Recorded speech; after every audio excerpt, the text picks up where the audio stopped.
ufite ahari nshuti mukundwa nawe waba ufite. Ubu ni ubuhamya dushobora kuba dusangiye, ushobora kuba wibuka Imana yabanye nawe mu mwaka watambutse.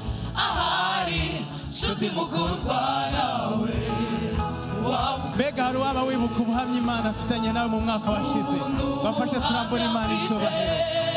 Ahari nshuti mukundwa nawe waba ufite.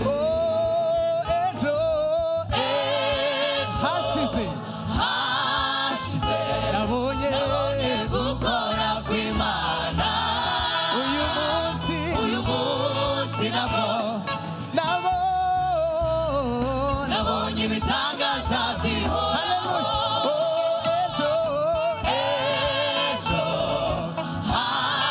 twabonye Imana ikora mu buzima bwacu, twabonye Imana iturindira imiryango. uyu munsi nabwo nabonye ibitangaza by'Ihoraho. ejo hashize twabonye ibihamya birahari. uyu munsi nabwo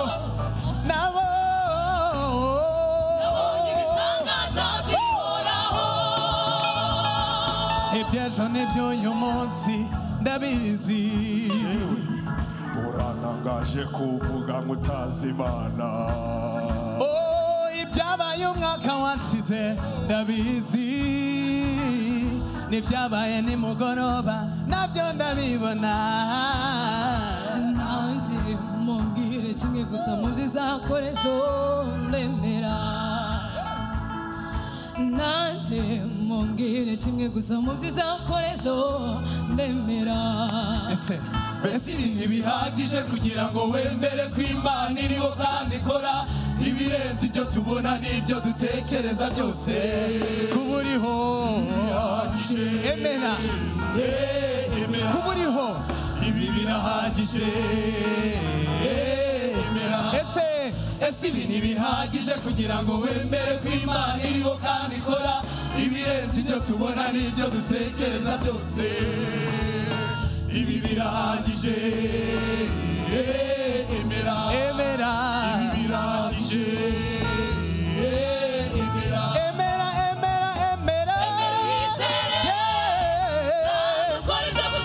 ingororano zirahari. emera wemere kandi ukora ibyo gukiranuka. kubizera. zirahari. emera papa, emera nawe mama. kandi ukora ibyo gukiranuka. ingororano ziradutegereje imbere. zirahari. emera wemere kandi ukora ibyo gukiranuka. ingororano zirahari. ejo hashize